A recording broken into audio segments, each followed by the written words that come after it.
Nossa história começa com alguém rastejando para fora de um lugar escuro.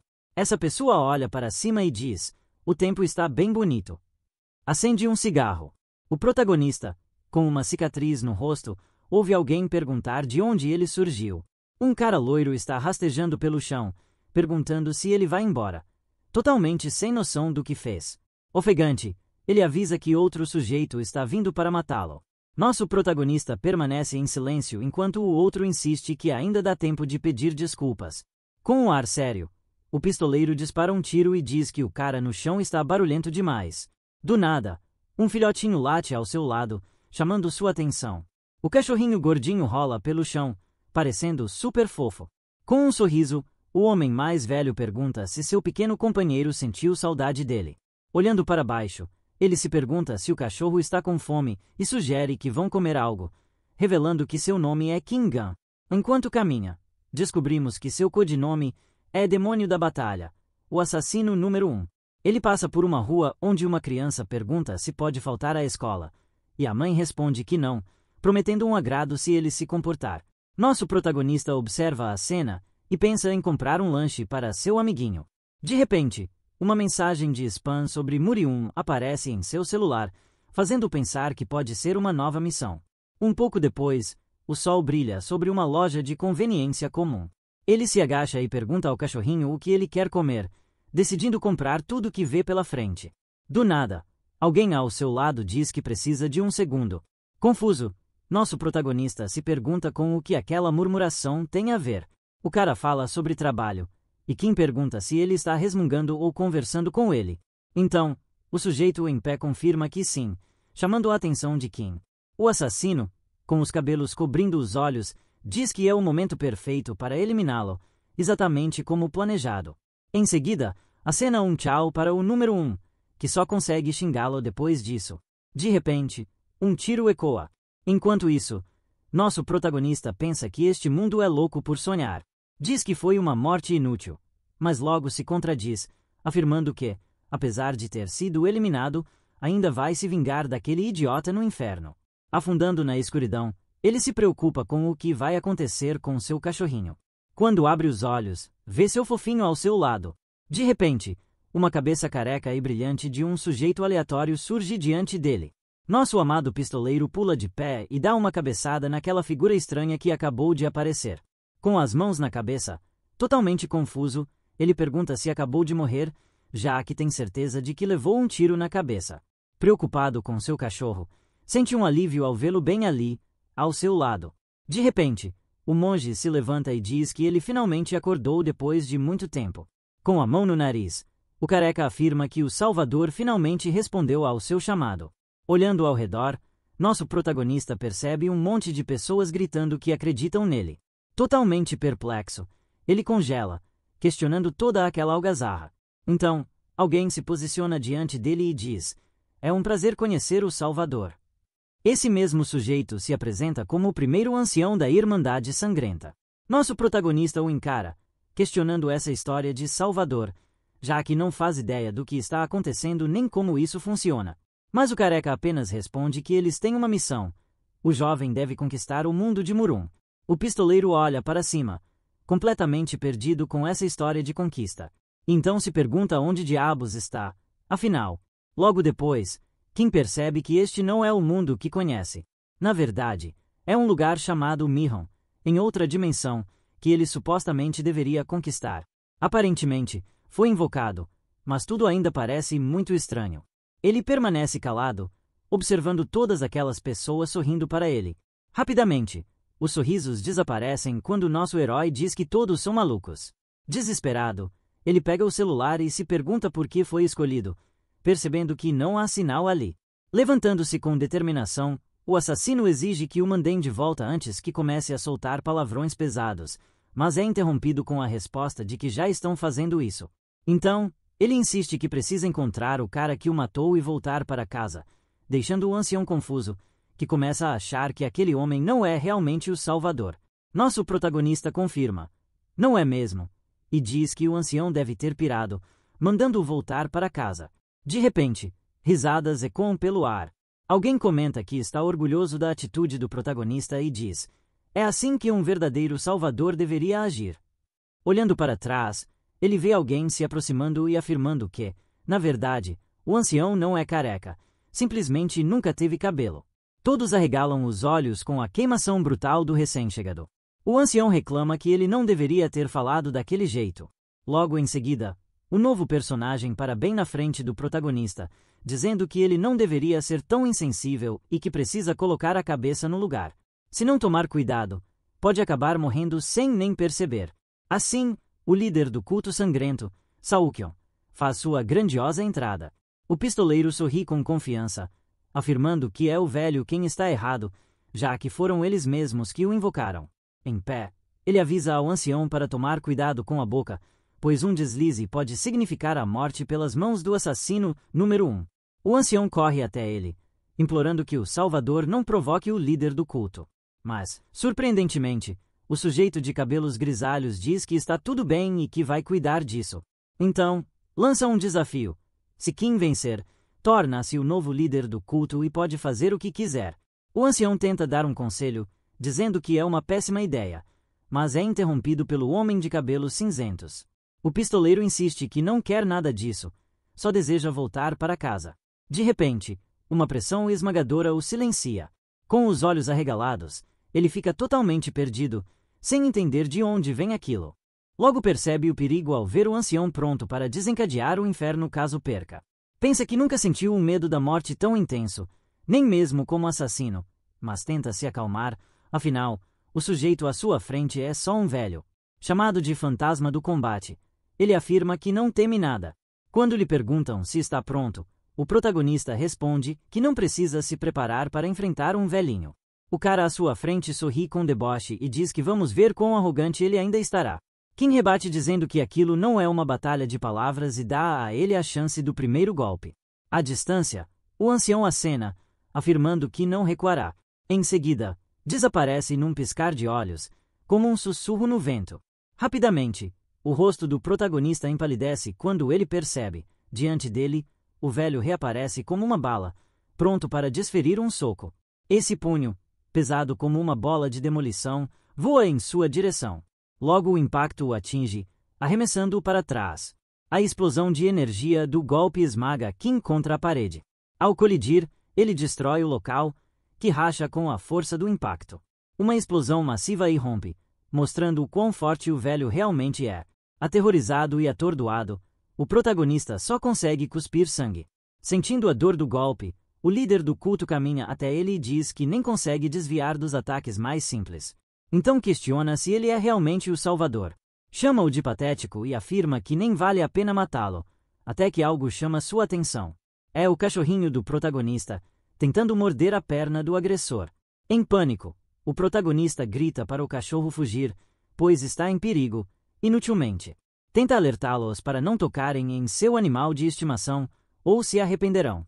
Mas, ao olhar para o lado, vê seu companheiro e sua família voando e se espatifando contra a parede. Com um grito agudo, observa sua família esparramada no chão. O homem de cabelos grisalhos ordena que joguem o protagonista na prisão subterrânea e alimentem o animal com lobos, ordem que o careca obedece. Com um rugido de fúria, o pistoleiro declara que não é só um bicho de estimação, é sua família. Avança, avisando que, se tocarem em seu cachorrinho, aquele homem certamente encontrará seu fim.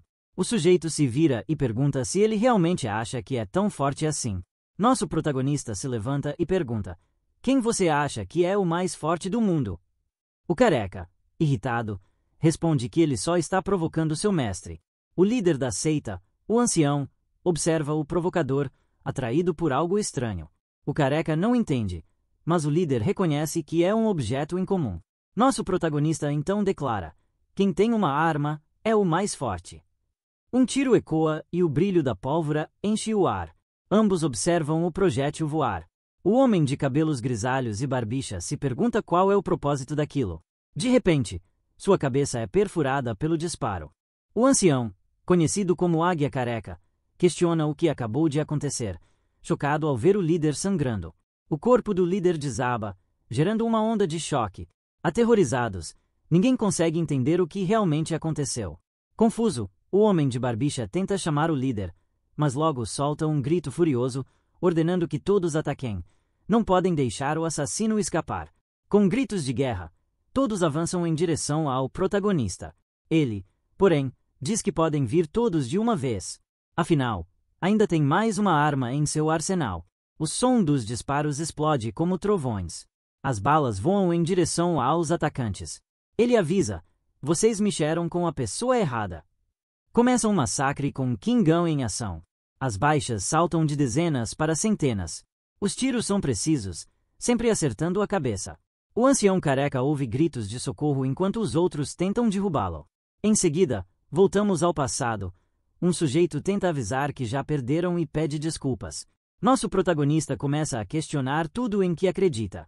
Sem esperar resposta, avisa: é tudo sobre elegância, com um toque de calma. Um soco atinge o sujeito, que cai como um saco de batatas.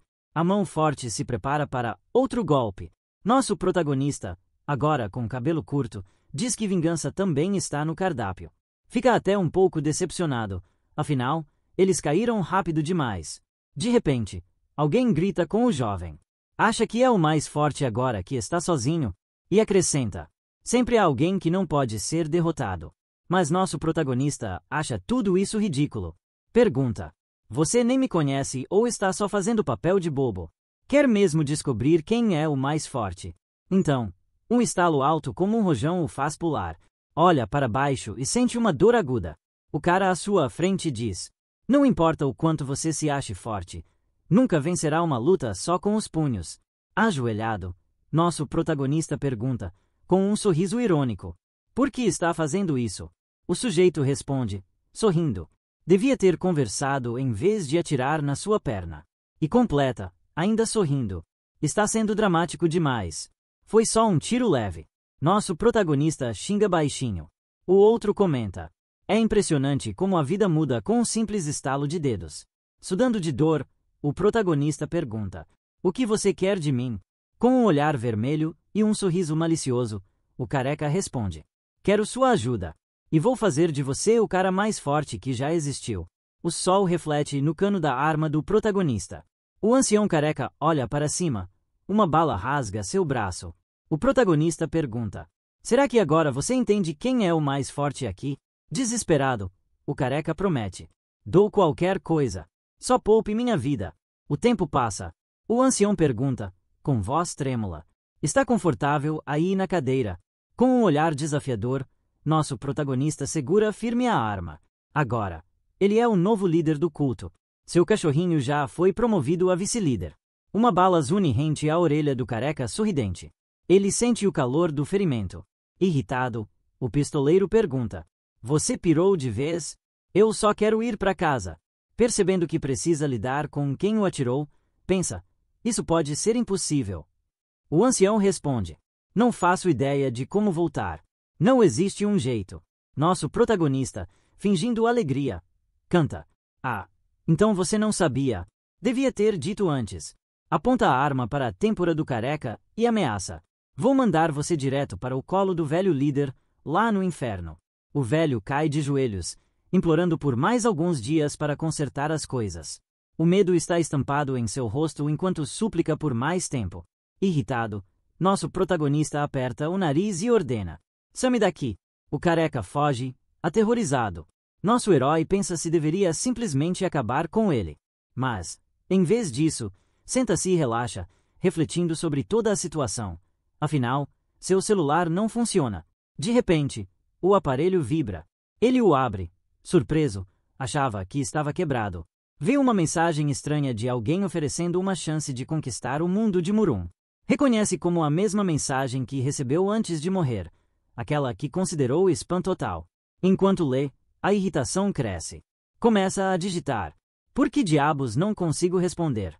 Só quero sair dessa bagunça. A mensagem o desafia: sobreviva em Murum, em outra dimensão. Ele responde: Kim precisa cumprir uma missão, o que só o deixa mais irritado. Ele se pergunta do que se trata. A mensagem explica: conquistar Murum é essencial para escapar. Se não completar a missão em um ano, perderá algo precioso: seu cachorrinho adorável. Nosso protagonista segura a cabeça, frustrado. A mensagem acrescenta, com ironia: ah, E não se preocupe, o cachorro não pode morrer, é fofo demais. Termina com: boa sorte. Atônito e estressado, ele grita de desespero e raiva por todo o salão do culto. Depois, quem abre uma porta e pergunta: o careca está por aí? Ouve uma voz resmungando: que fedido! Não respeita os anciões. Se eu soubesse, já o teria mandado de volta. De repente, a sombra do protagonista se projeta sobre ele. Quem pergunta, com voz calma: viajando, ancião? O careca grita de pânico. Em lágrimas, tenta explicar: eu estava falando do meu filho. E aquela bolsa era para descobrir como mandá-lo de volta. Implora para não ser morto, tagarelando sobre todas as vantagens de mantê-lo vivo. Nosso protagonista tenta dizer: não é disso que vim falar. Mas o medo do careca o interrompe. Irritado, ele ordena: cale a boca e me escute. O ancião se desculpa imediatamente, aterrorizado. O protagonista pigarreia e diz: estou totalmente disposto a fazer o que você mencionou antes. O careca fica confuso. Acha que estão prestes a dominar completamente o mundo de Mirim. Mas a águia careca, com o rosto iluminado de alegria, exclama: era exatamente isso que eu esperava do meu épico salvador e líder. Vou reunir o esquadrão imediatamente. Porém, nosso protagonista impõe uma condição. Pouco depois, o velho ancião convoca todos. Atenção! Vou anunciar as ordens do líder. E declara: não somos mais a sagrada seita do sangue. Agora somos a seita do __, com o símbolo das vibrações mais fofas de todos os tempos. Os discípulos começam a comemorar, embora de forma meio forçada, o novo nome da seita. Um deles pensa: como vou escapar disso? Isso é ridículo. Mas, ao avistar o cachorrinho, muda de ideia na hora. Tô apaixonado. Esse bichinho é puro amor.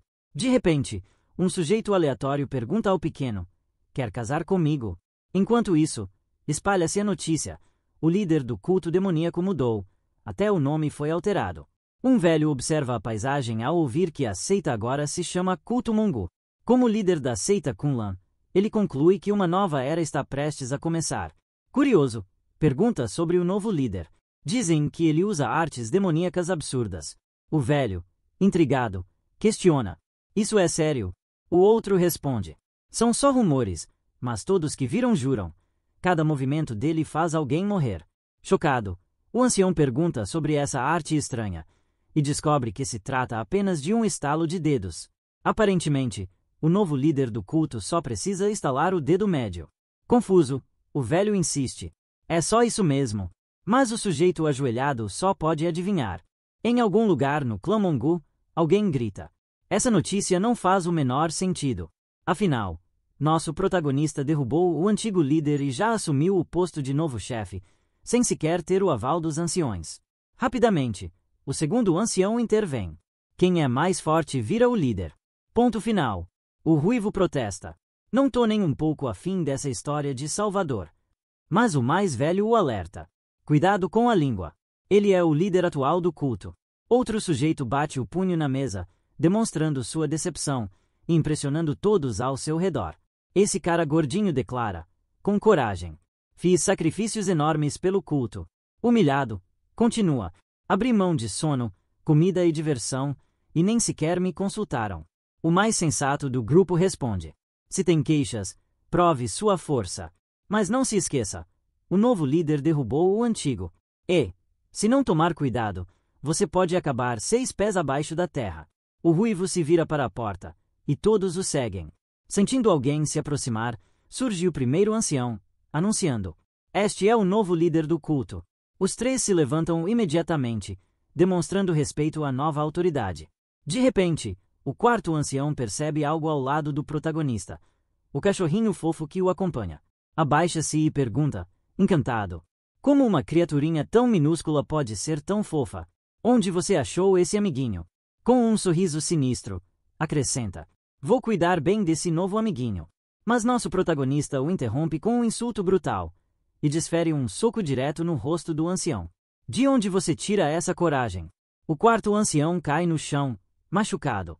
Mas o protagonista nem liga. Com o punho cerrado, dispara: vocês me chamaram aqui só pra me zoar? Como punição, ordena: daqui em diante, cale essa boca na minha presença. Entendeu? Vê que o ancião não responde e pergunta por quê. O gordinho tenta falar, mas é calado na hora. O primeiro ancião, suando frio, apressa-se em dizer: estamos prestes a começar a reunião do conselho. O líder do culto pode dar início quando quiser. Nosso protagonista então pede atenção de todos e anuncia: vamos começar a conquista de Murum. Mas o ruivo entra em pânico ao ouvir que, se não cumprirem a meta em um ano, terão que tirar a própria vida. Curiosamente, o protagonista nota que, de repente, ninguém mais quer morrer. Imediatamente, começam a surgir ideias malucas para conquistar Murum em um ano. Alguém levanta a mão e chama o líder do culto, pronto para dizer que é impossível conquistar tudo em tão pouco tempo. Mas nosso protagonista o corta, falando algo como: você é um chá. O que deixa o cara totalmente confuso. Kim explica rapidamente: você ia dizer que era impossível. Então, com certeza, é um idiota com I maiúsculo. O chá era só uma zoeira. Mas o ancião fica se perguntando o que chá tem a ver com isso. De repente, o fortão bate o punho na mesa, furioso. Já chega! Grita. Quanto mais escuto, mais parece loucura total. Explica. Ele está tomando decisões sem consultar o culto, e isso não é justo. Desafia o protagonista. Mesmo que tenha derrotado o antigo líder, não podemos simplesmente aceitá-lo assim. Se quer ser reconhecido, que lute pelo posto. Irritado, o outro responde: isso é ridículo. Vocês foram convocados para conquistar Murum, e eu vou mostrar o que acontece com quem brinca comigo. Nosso protagonista diz que confia nas próprias palavras, mas percebe que o cara à sua frente tem uma habilidade estranha, assim como o antigo líder. E, como não tem muitas balas, precisará usá-las com sabedoria. Baixando a cabeça, recarrega a arma, o que deixa o ancião confuso, achando que ele está se curvando de medo. Com um sorriso confiante, o ruivo provoca: Kim deve ter usado algum truque sujo para vencer o último líder, mas isso não vai funcionar comigo. Ele avança com passos firmes em direção a Kim, enquanto o primeiro ancião tenta alertá-lo. Não faça besteira. O ruivo provoca: tá com medo de me enfrentar? O ancião, o protagonista e até o cachorrinho ficam chocados com tamanha ousadia. Continuando a provocação, ele pergunta: por que me ignoram? Será que o garoto tá com medo de lutar? Nosso protagonista declara: isso termina aqui, e decide derrubá-lo de vez.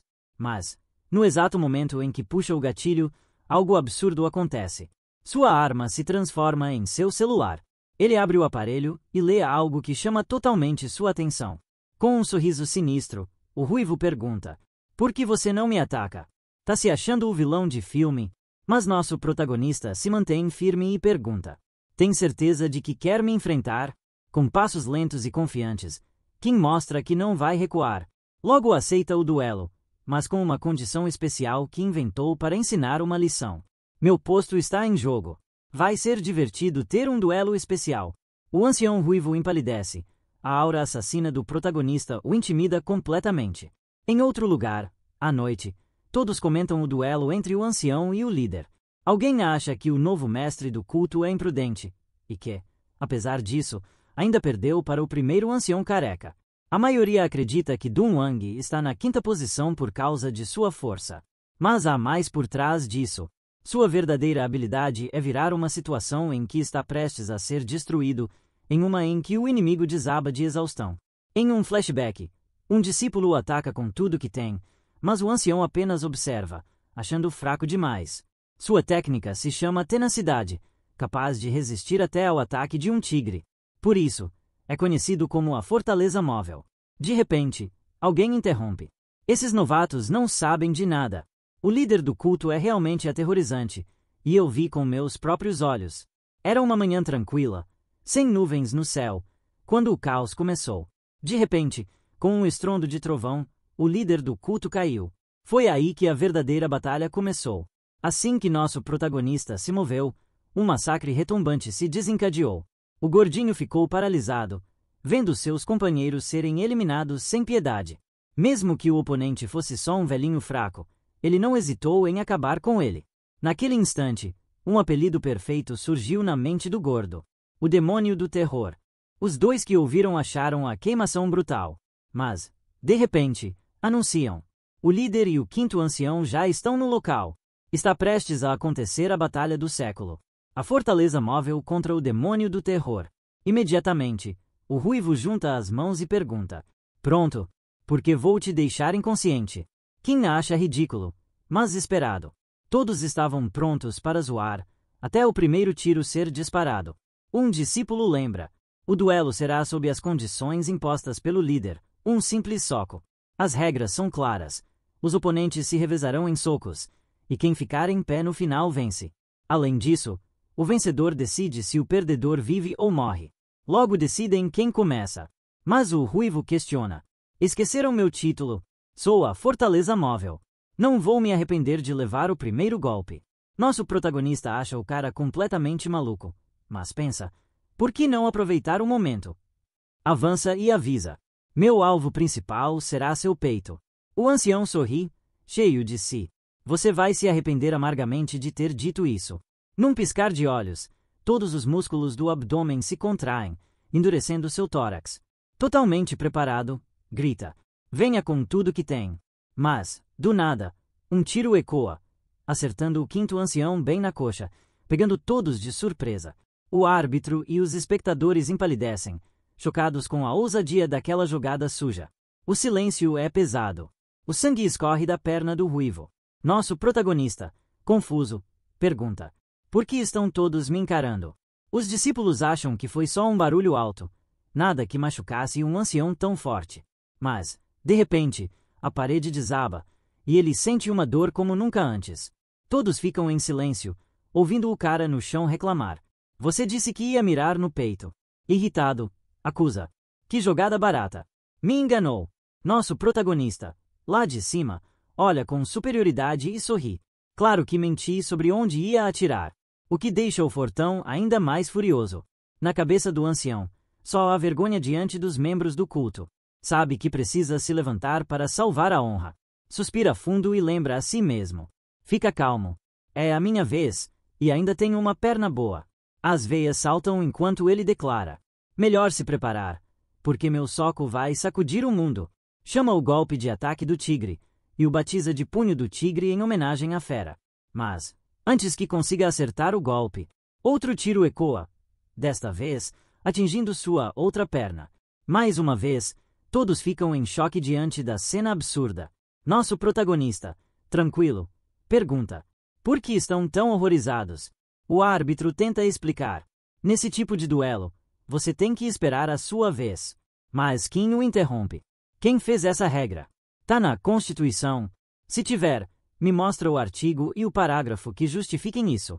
O ancião águia careca pensa: até um demônio teria medo de uma personalidade tão distorcida. Na mente do ruivo, só há uma certeza: precisa se levantar.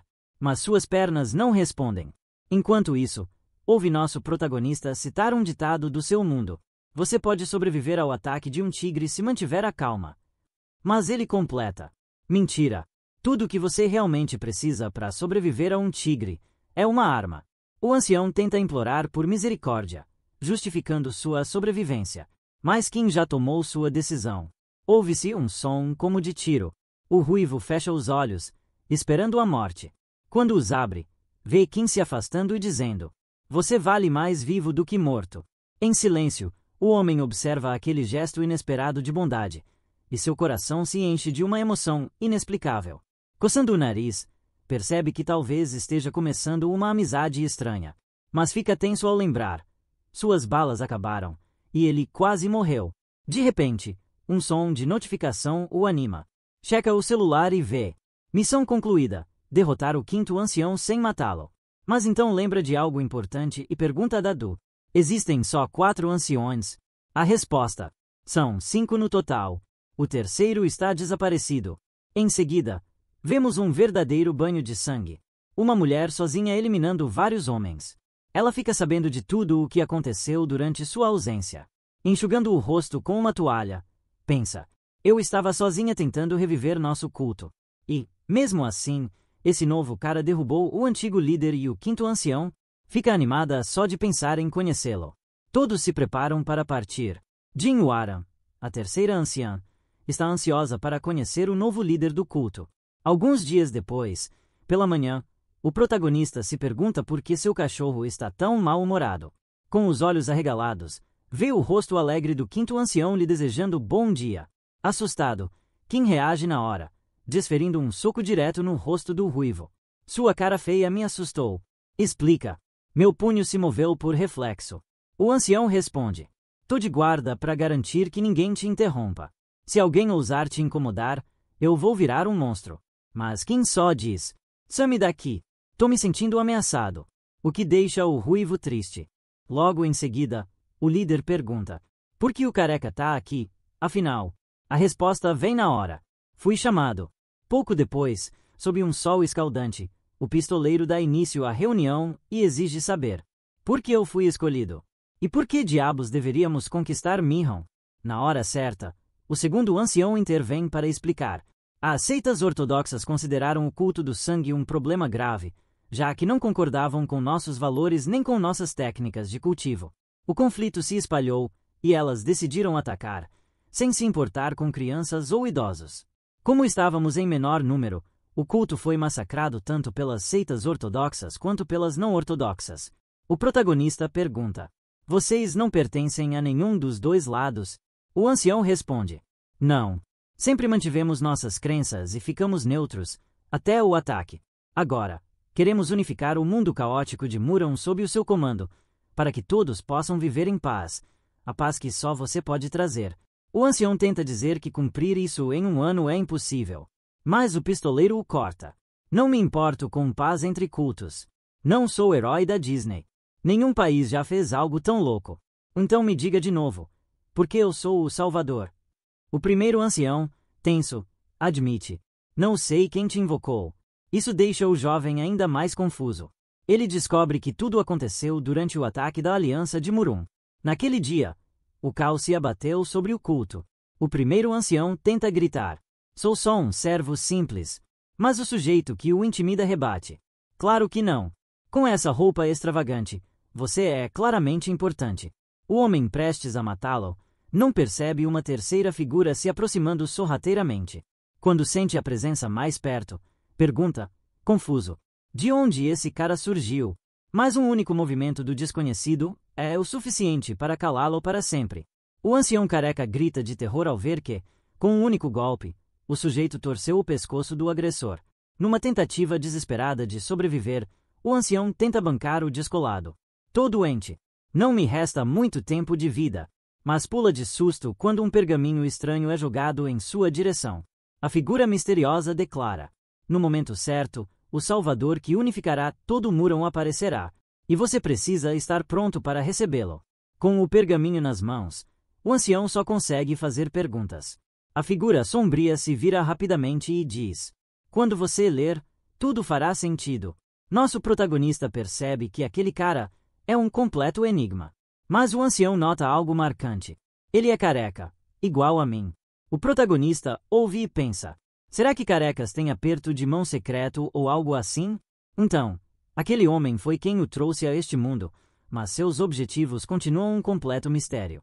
De repente, um discípulo ferido entra cambaleando. Tem um problema urgente. Precisa ser visto agora. Quando chegam ao local, o pistoleiro se pergunta o que está acontecendo. Diante dele, todos os membros do culto estão brutalmente mortos.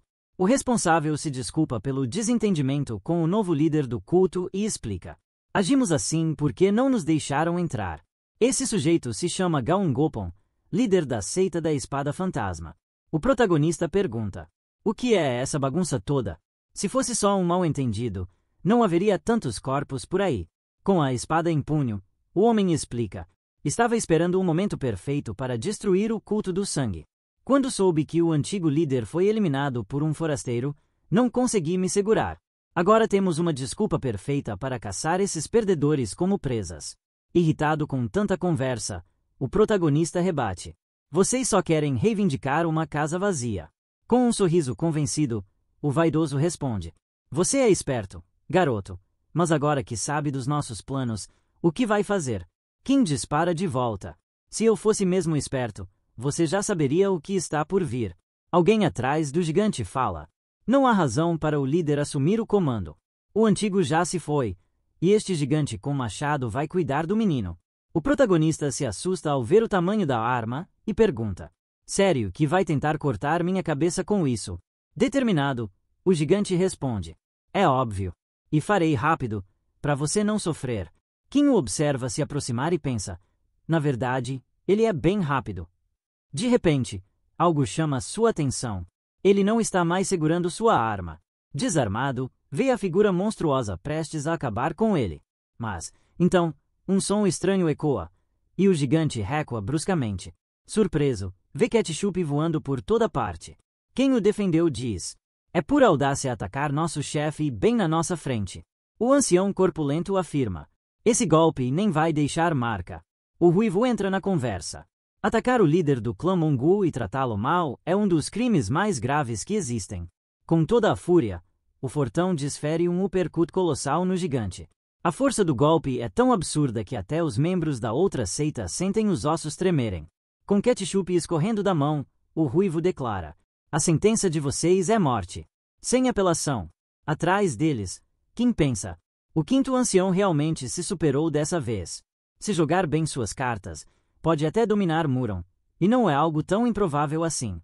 O líder do ataque admite: escolheram a pior maneira de lidar com essa situação. Com um sorriso sinistro, avisa aos inimigos: observem como suas próprias escolhas os levarão à ruína. Nosso protagonista, segurando algo na mão, pergunta ao velho: por que você fala tanto? Dá um tempo. No fundo, o pistoleiro não está atrás de briga por toda parte, mas também não deixa ninguém que quer lutar sair ileso. Os dois líderes travam olhares, prontos para o confronto. Com a ordem final para eliminar todos, a batalha está prestes a começar.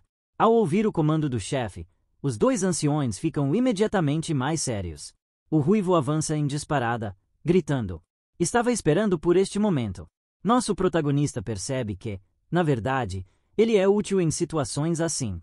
Mas, ao olhar para o ancião corpulento, pensa: talvez ele seja mais inútil do que eu imaginava.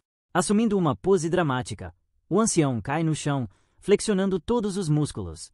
Com um sorriso selvagem, declara: estou segurando minha força há séculos. Venham todos! Os membros do culto avançam contra a fortaleza, mas o ruivo desvia do primeiro ataque como se fosse nada. O segundo é uma piada para ele. Na terceira oportunidade, ele avança e desfere um soco brutal nas costelas do atacante. Os outros dois partem para cima, mas é como jogar marshmallows numa parede de tijolos.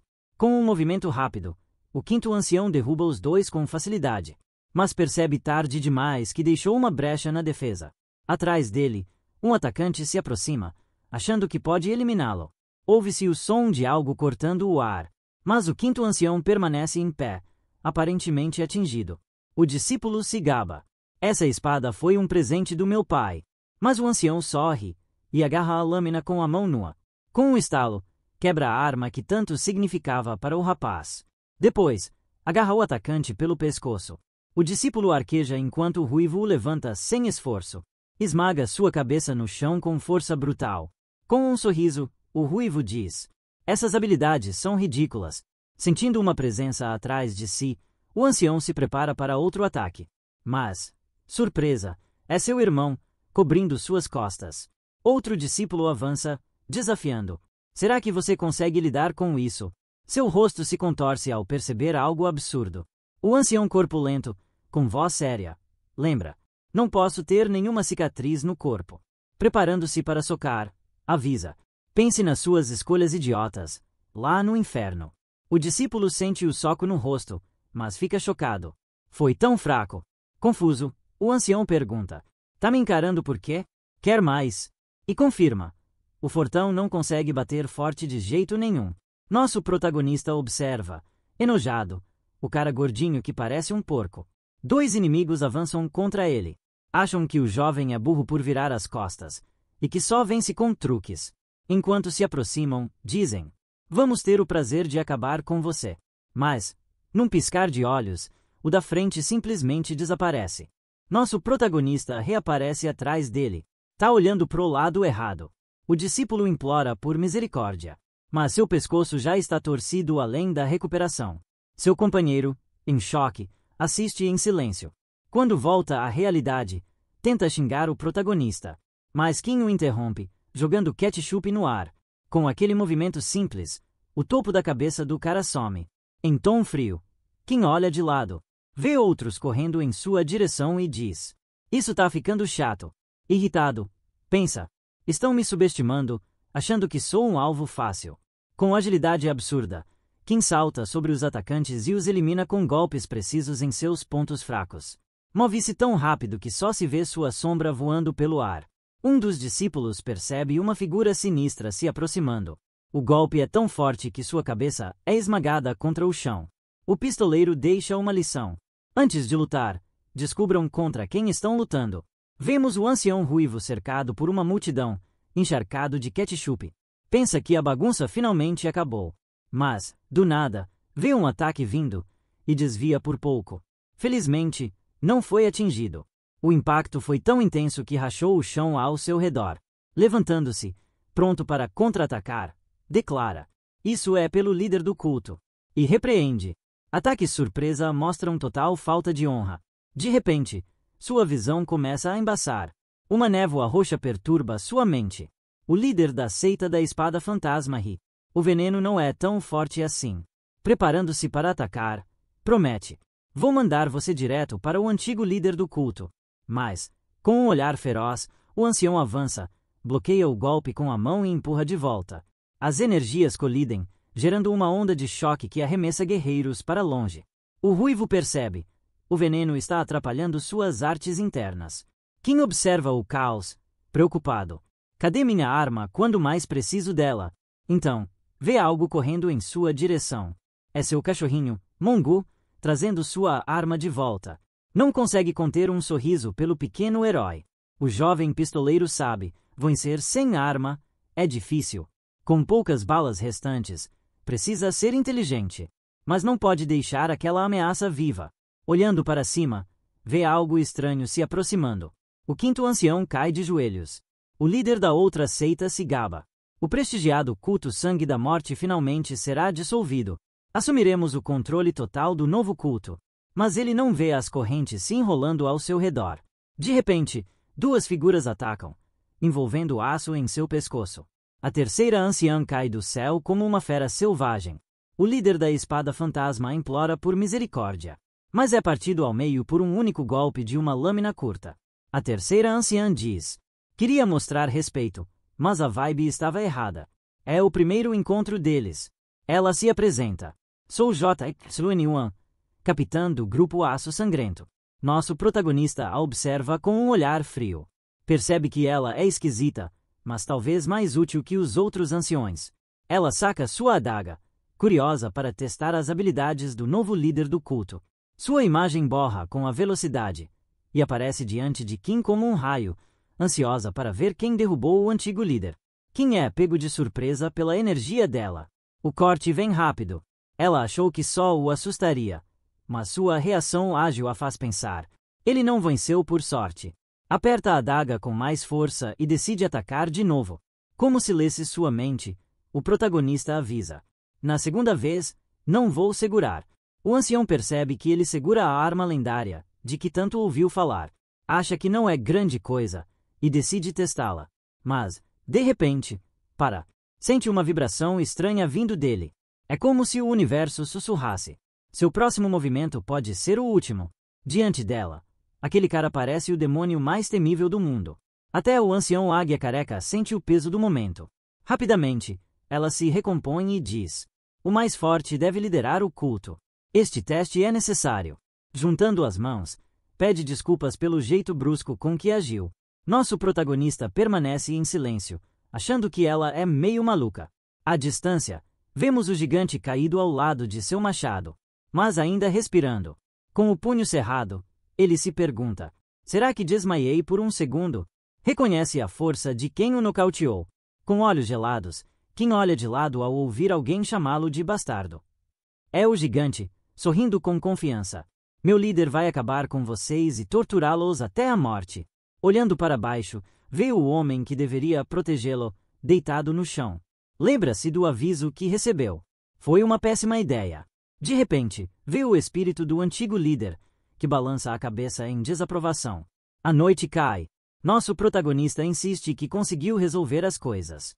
Mas o que vem a seguir ainda é um mistério. E certamente haverá muitos momentos loucos na jornada para conquistar Morum.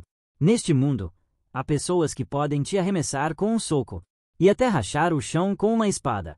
Se essas lendas continuarem aparecendo, ele será o próximo na mira. Quem acaricia seu cachorrinho fofo e permanece em silêncio. Depois, entra em outra sala, chamando o ancião careca. Com um sorriso forçado, o ancião pergunta: o que o líder quer? Quem quer saber? Onde consigo informações sobre inimigos e possíveis aliados? O ancião percebe que é uma pergunta séria e começa a pensar em opções. Sugere uma visita ao clã Wu, o que deixa Kim ainda mais confuso, mas curioso. Esse grupo é formado por gente de baixo escalão, porteiro, gerente de restaurante, etc., capazes de coletar informações de qualquer lugar e vendê-las por um preço. Kim entende a ideia e pergunta: onde encontro esses caras? O ancião hesita em deixá-lo ir sozinho. Mas Kim insiste: preciso ouvir as informações diretamente e tomar minhas próprias decisões. O ancião decide escolher alguém para acompanhá-lo. Kim topa, mas avisa: deixe a terceira anciã de fora. O careca fica perplexo. Mas ela é quem melhor conhece o mundo exterior. O ruivo aparece ao lado dele, e Kim completa: ela é completamente maluca. Logo em seguida, o quinto ancião se oferece para levá-lo ao clã Wu, pegando o pistoleiro de surpresa, que logo desfere um soco em suas costelas. O gigante cai no chão, babando de dor. Kim avisa: não traga esse cara junto. Pouco depois, vemos uma rua iluminada com uma carruagem. Dentro, Kim e o quinto ancião estão a caminho. Ele pensa: pedi claramente para não incluir aquele idiota. E por que JYN está usando essas roupas? Na reunião dos anciões, o primeiro ancião havia dito: o líder precisa de uma escolta para o clã Wu. A terceira e a quinta anciã se ofereceram na hora. O ancião, o careca, ficou desanimado. Por que tinha que ser esses dois? A garota argumenta: é natural que eu vá. Conheço melhor o mundo exterior.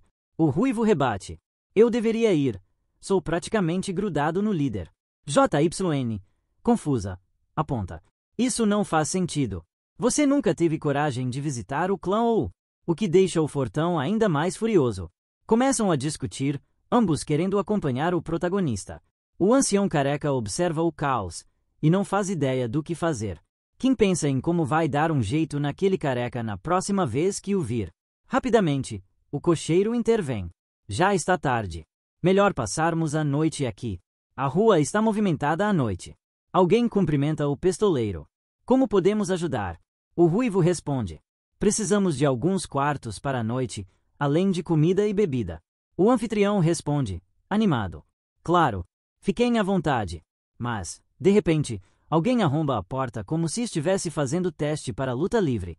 É um cara do clã, bêbado e à procura de bebida e um quarto vazio.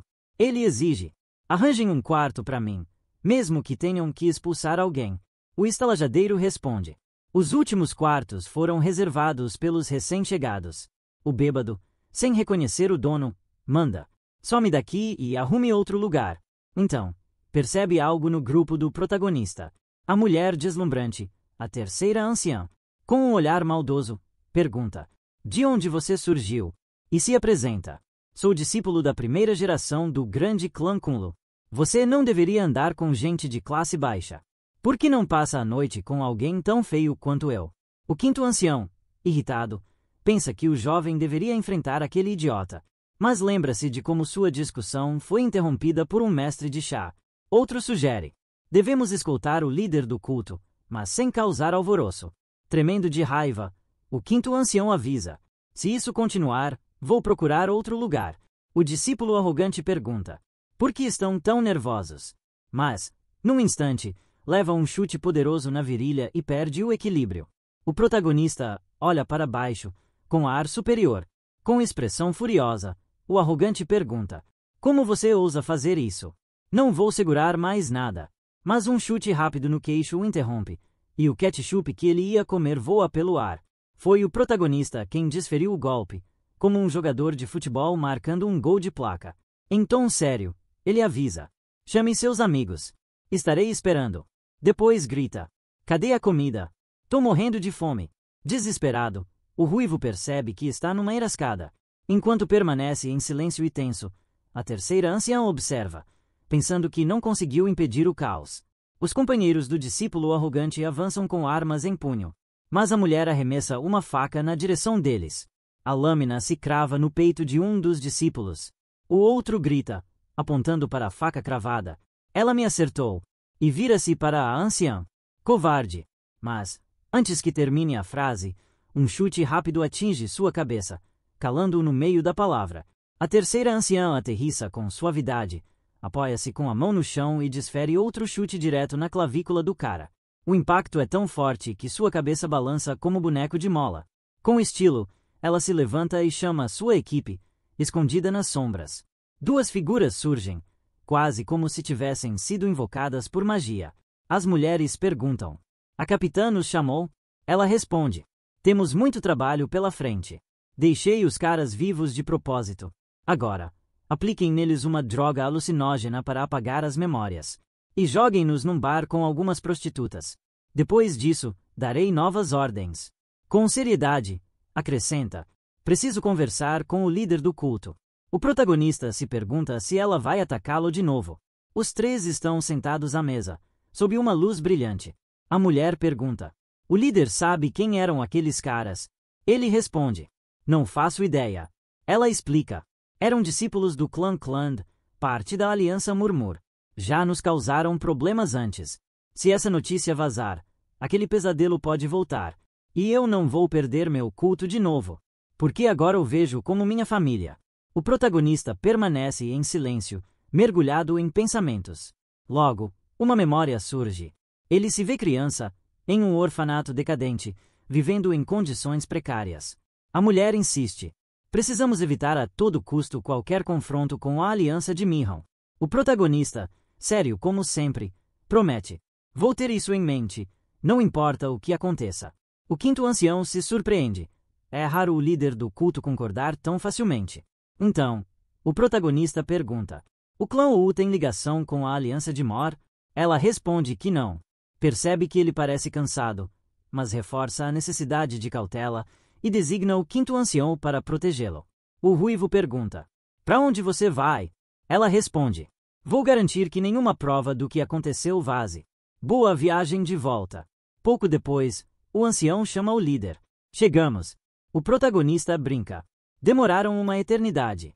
Ele entra no local onde encontrará o clã Wu. Um velho de rosto marcado pergunta: "Como posso ajudar?" O protagonista menciona a chave secreta. Ao ouvir isso, o velho revela que vende uma bebida especial.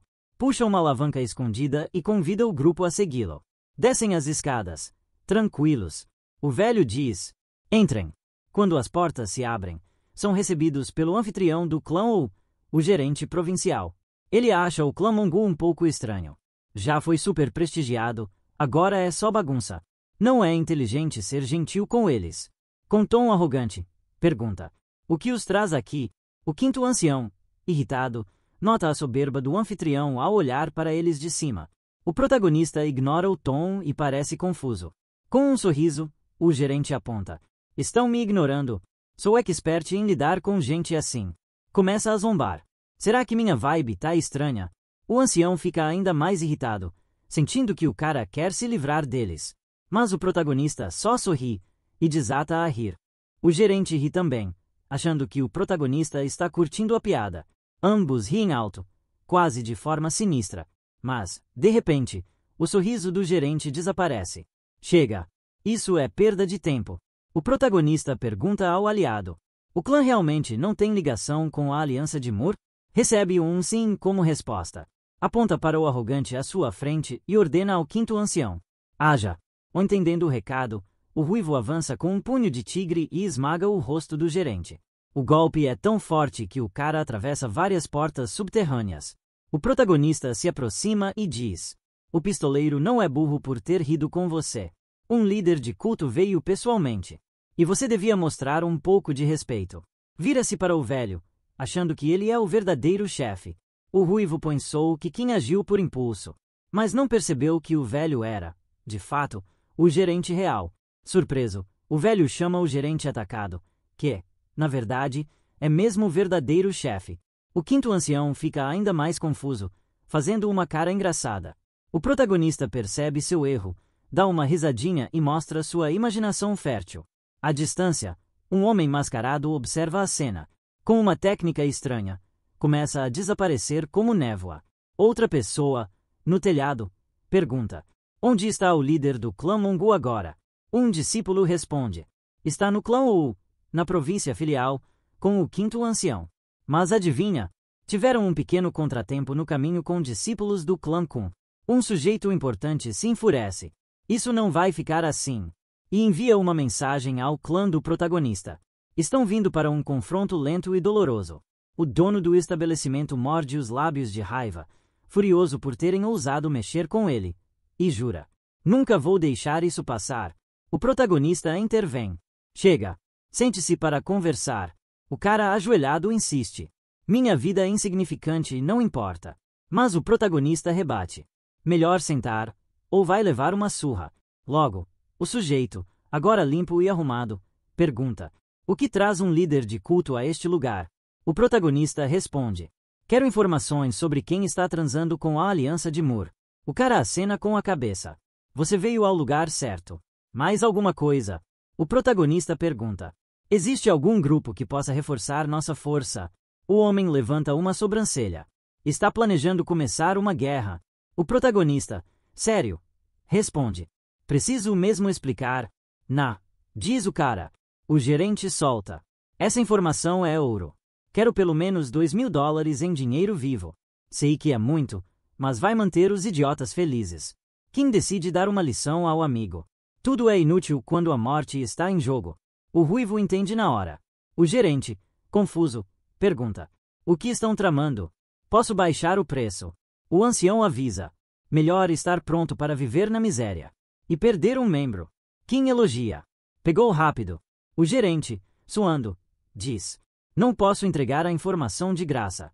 O protagonista responde: ninguém falou em graça. Vamos trocar algo. Aliviado, o cara pergunta: o que vou ganhar? O protagonista esfrega as mãos e diz, sorrindo: você parece uma criança esperando o Papai Noel. Então, o pistoleiro vai ser um Papai Noel legal e deixará você viver em troca das informações. O cara, com os olhos marejados, pergunta: quem é Papai Noel? O que é Natal? O protagonista então diz: já que aceitaram a troca, preciso das informações agora. O informante pensa: esse cara é pior que um demônio. Enviarei os documentos sobre a Aliança de Muron. Mas preciso caçar certos grupos que podem ajudar o clã Mongu. Vai levar um tempo. Quanto? Pergunta o protagonista. Uns 30 dias. Reduzido para uma semana. Corta o pistoleiro. Tempo suficiente para conseguir o que preciso. Mas o cara pergunta: posso dar um palpite sobre o clã Kunlun? Explica.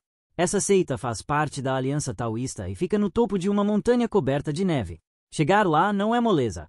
E, como é um grupo fechado, há pouca informação. Mesmo assim, entrou para as 9 grandes seitas do mundo por ser um esquadrão de elite com poder absurdo. Por alguma razão desconhecida, após a guerra contra o culto do sangue, todos os discípulos foram expulsos da montanha. O jovem reflete. Ser um grupo de elite provavelmente significa que eliminaram os membros que os desrespeitaram. Será que os superiores simplesmente perderam o interesse nos discípulos mais fracos? O informante concorda com a cabeça. Parece ser isso mesmo. O protagonista pondera se deve ver isso como bênção ou maldição. E ordena: envie o resto das informações direto ao clã Mongu. Mas, antes de ir, pergunta: qual é nossa relação agora? O cara responde rápido: somos só parceiros de negócios. A frase atinge o protagonista em cheio. Ele rebate: lá de onde eu venho, quando duas pessoas lutam, acabam virando amigos. Então, qual é nossa relação agora? Aperta o ombro do cara com força. O sujeito percebe que é como levar um soco enquanto o amigo só observa. E responde, tenso: somos aliados. O protagonista sorri. Agora que somos amigos, preciso saber se você está pronto para sacrificar sua vida por mim e viver por mim, em vez disso. O cara fica tenso. Percebe que fez um pacto com o diabo.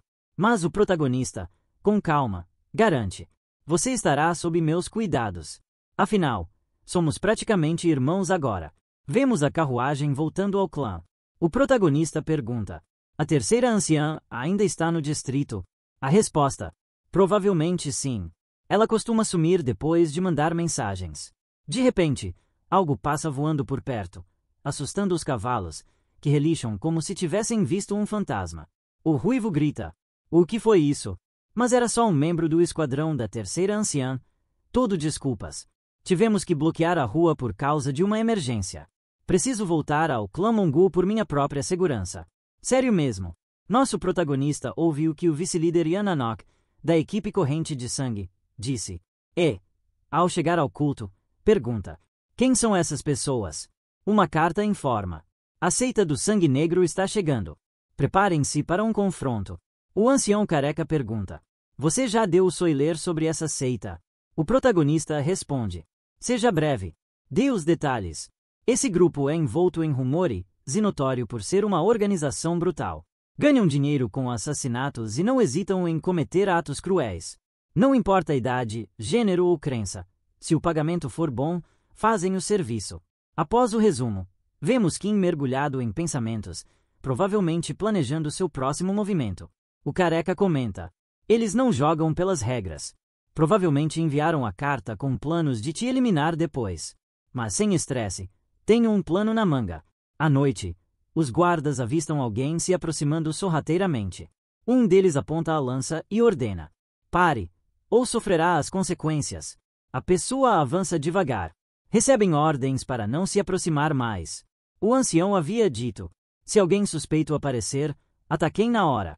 E é exatamente o que o discípulo faz, rápido como um raio. Mas, atrás dele, o intruso parece pronto para causar problemas. Ele tropeça em corpos caídos. E, ao sentir outra presença, vira-se. Flechas voam em sua direção. Mas as flechas acertam o chão, porque ele desaparece no ar. O discípulo que atirou olha para cima e avista o invasor, que joga algo parecido com uma bomba de fumaça. Com a visão turva, ele diz: perdi o alvo. Acho que foi por ali. Logo, espalha-se a notícia. Um intruso invadiu o local. O quinto e a terceira anciã sentem que algo está errado. Um assassino entra pela porta da frente, sem medo algum. Quem está no trono parece intimidador. De repente, as portas rangem suavemente. Ele diz: pensei que uma seita inteira viria. Mas mandaram só uma pessoa. Que decepção. O líder diz que ouvirá o que ele tem a dizer. O homem vira a cabeça, curioso e confuso ao mesmo tempo. Começa a mexer na capa do assassino, como se procurasse algo interessante. Enquanto isso, atrás dele, nosso protagonista aparece e avisa: como assassino, você nunca deve baixar a guarda. Vou mostrar como se faz. Ao atirar, declara: misericórdia é para os fracos diante dos inimigos. Os anciões chegam e gritam: líder do culto, você está bem? O primeiro ancião ri. Sabia que isso aconteceria. Tudo saiu conforme meu plano. Sou simplesmente bom demais. Teríamos problemas se não tivéssemos eliminado o líder. Os outros exclamam: que jogada ousada! De repente, a terceira anciã olha de lado e nota algo intrigante. Ao se aproximar do corpo, diz: tem algo aqui. O primeiro ancião avisa: cuidado com veneno. Ela responde: não parece um frasco, parece mais uma mensagem. Na carta, o líder da seita do sangue negro, Shambek, se apresenta e demonstra respeito pelo novo líder do culto. Ou envia um colar luxuoso, símbolo de confiança entre as seitas. Percebendo o erro, o ancião arranca o colar do pescoço dela, confuso, assim como os outros anciãos e o protagonista. O rosto do primeiro ancião mostra desespero puro, revelando a gravidade do erro. O silêncio na sala é pesado. Todos entendem a seriedade da situação. O protagonista, pálido, vira-se para o responsável e diz: isso tudo faz parte dos planos do careca. O ancião de lábios apertados percebe que errou feio e grita: mestre, acalme-se. Me deixe explicar. Argumenta. O intruso causou caos e eliminou discípulos. Nossa retaliação foi totalmente justificada. De repente, os guardas, que pareciam nocauteados, perguntam, sorrindo: tá tudo certo. Ainda estamos vivos. O ancião tenso percebe: o invasor não matou nenhum dos meus homens.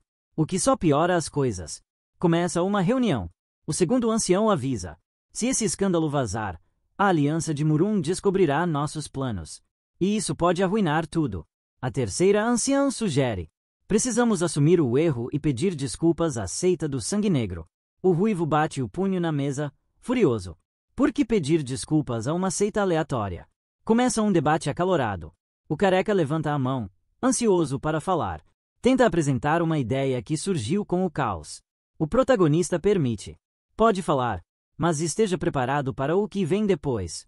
O ancião empalidece, sentindo a ameaça da arma do protagonista. O jovem pensa por um instante, levanta a arma e diz: isso resolverá tudo. Confuso, o careca pergunta: do que você está falando? Com um sorriso maroto, o protagonista ri. Vou assumir toda a culpa. Como isso é possível? Pergunta o careca. Não é problema seu, responde Kim. Você só precisa implorar e fazer o que for preciso para consertar isso. Chocado, o careca fica em silêncio. Ao chegar à base inimiga, só pensa em amaldiçoar o protagonista. Seus dois amigos dizem: chegamos. É uma mansão enorme e luxuosa. Um discípulo observa de cima, fazendo sinais como se fosse um código secreto. As portas do verdadeiro caos se abrem para o ancião, que entra em câmera lenta, observando tudo. Percebe que todos usam máscaras. A atmosfera fica super sinistra. Um mascarado diz: nosso mestre está na sala à frente. O ancião barbudo observa a fila de pessoas esperando pelo mestre. Ao abrir a porta, o líder o cumprimenta. Escrevi a carta recentemente. Não esperava que viesse tão rápido. Apresenta-se. Sou o chefe da seita do Sangue Negro. Me esforcei muito para preparar esta visita. Por que não come algo para relaxar depois da longa viagem? Mais tarde, o careca ri. Você realmente me pegou de surpresa. Estou lidando com problemas do meu chefe. Só de pensar nisso, seu rosto esquenta. O amigo diz: acalme-se. Já está ficando bêbado. O barbudo rebate: você é só uma criança. Fique fora de conversas de adultos.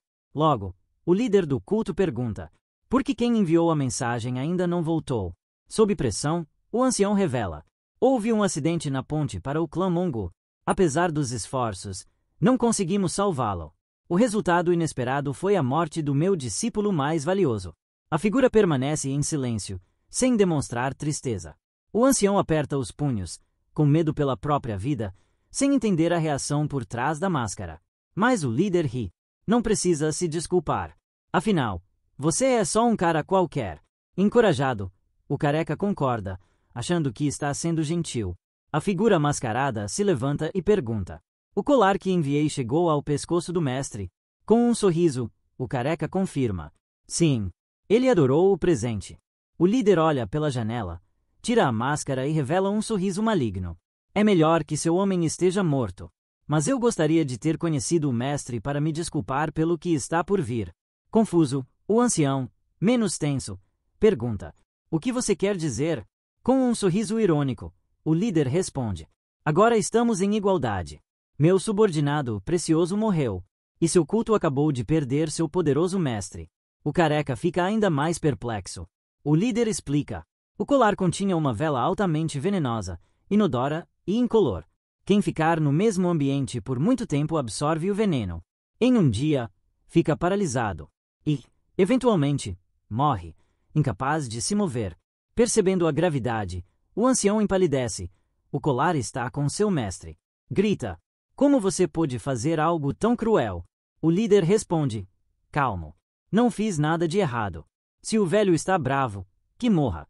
O ancião diz, com voz firme: ficar remoendo o passado só trará mais feridas desnecessárias. Talvez eu deva ir embora. Mas o líder não permite. Assustado, o barbudo pergunta: você tem mais alguma coisa a dizer? Não posso deixá-lo sair vivo, responde o líder. Você pode revelar tudo a qualquer momento. Aterrorizado, o ancião grita: vocês mataram meu superior, que merecia isso. Por isso estou do seu lado. Porque meus seguranças estão parados, fazendo nada. Olha para o cara que deveria protegê-lo e o chama de idiota. Você está com mais medo que o próprio chefe. Voltamos ao passado. O ancião implora ao seu líder por misericórdia. Se for eu, estou ferrado. Mas nosso protagonista diz: não se preocupe. Vou enviar o melhor guarda-costas que encontrar. Esse plano é de outro nível. De volta ao presente, o ancião se pergunta por que ficou com um guarda-costas tão inútil. Estou ferrado nessa bagunça. Num grito desesperado, implora: meu destino, se acalme. Enquanto a lâmina se aproxima, alguém começa a rir, achando tudo hilário. É o outro guarda-costas, que diz: nada mudou. Estou só relembrando meus dias de glória. Ao tirar a máscara, revela seu rosto e solta uma sabedoria que aprendeu com as mulheres. Sua aura especial dá esperança ao careca, que fica ainda mais chocado. O líder do culto fica totalmente surpreso ao vê-lo. Como você chegou aqui? O recém-chegado se aproxima e pergunta: por que você nunca gasta aquele dinheiro?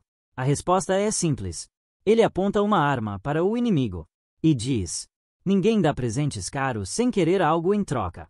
Antes de todo esse caos, vemos o segundo ancião batendo na porta do mestre, que o deixa entrar. Ele esfrega as mãos e pergunta: posso dar uma olhada naquele colar estranho que o Kim recebeu? Nosso protagonista responde: claro, mas não entendo por que importa.